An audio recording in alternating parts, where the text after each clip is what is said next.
everyone, welcome back to Practice with Pooja YouTube channel. I hope you are doing so great and learning English in a good way. तो आज की class में हम कुछ advance sentence पढ़ने वाले हैं जो अक्सर हम अपनी डेली लाइफ में या कन्वर्सेशन में यूज़ करते हैं। जैसे बोलते हैं, मैं अब तुम्हें नहीं देख सकता, अब वह अब यहाँ नहीं रहेगी, या फिर आप यूज़ करते हैं, तुम अब टीवी नहीं देखोगे, हम अब उससे बात नहीं करेंगे, हम अब उस पर भरोसा नहीं कर सकते।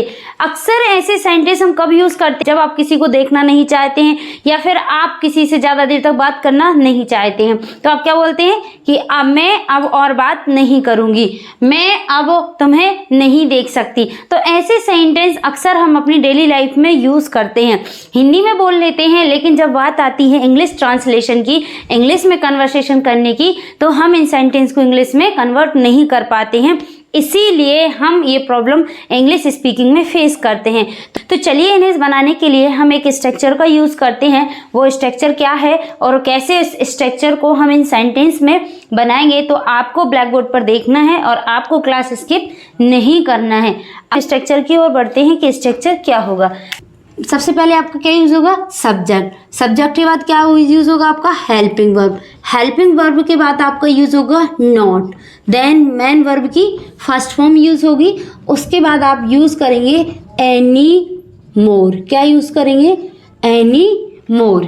Subject, helping verb, not, verb की मेन वर्ब की first form, then last one is use any more. तो चलिए अब हम एग्जाम्पल बनाना सीखते हैं कि एग्जाम्पल कैसे बनेगा। तो आप ब्लैक बोर्ड पर देखिएगा। मैं अब तुम्हें नहीं देख सकती, कैसे बनेगा? I can not see you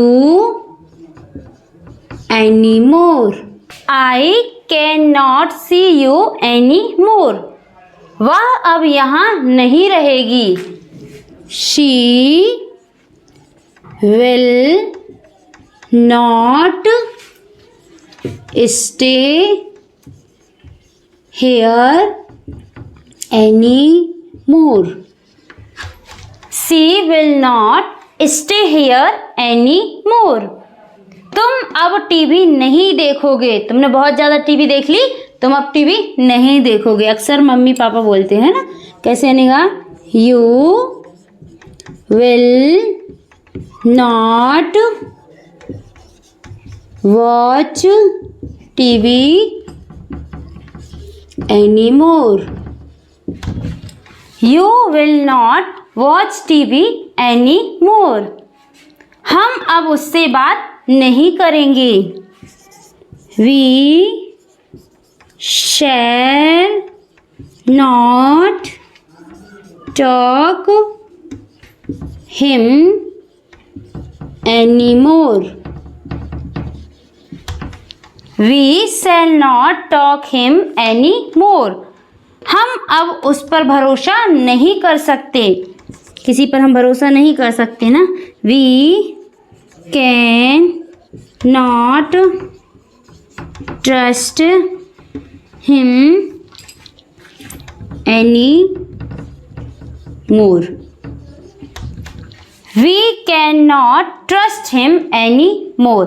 इसी तरह के कम से कम 10 से 15 सेंटेंस की प्रैक्टिस करनी है, जिससे कि आप इस सेंटेंस को आसानी से बना सकें और कन्वर्सेशन में यूज़ कर सकें।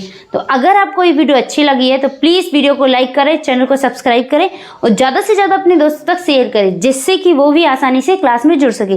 तो मिलते हैं इसी तरह की न्यू वीडियो न्यू कंटेंट के साथ। तब तक के लिए बाय बाय, थैंक यू।